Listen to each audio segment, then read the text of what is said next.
দুই শ্রেণীর মানুষ মৃত্যুর পর ঝুলন্ত অবস্থায় থাকবে।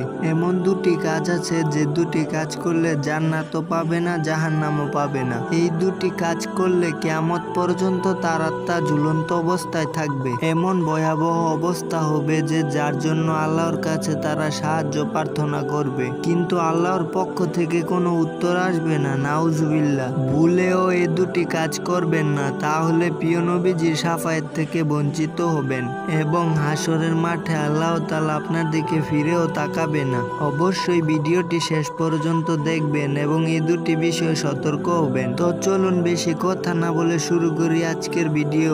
হাদিসে বর্ণিত জাহান্নামের শাস্তি সমত থেকে শীতলতা ও এক ধরনের শাস্তি।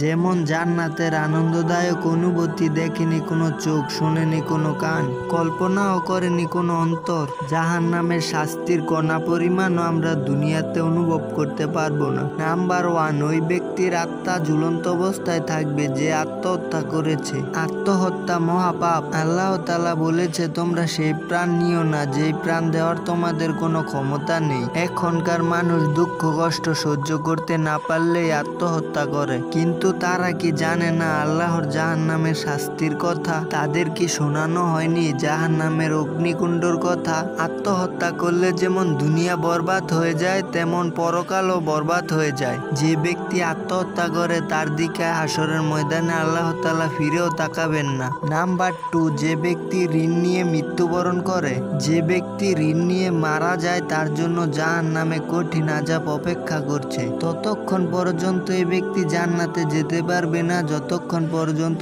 দুনিয়াতে কোনো ব্যক্তি তার ঋণ পরিশোধ না করবে।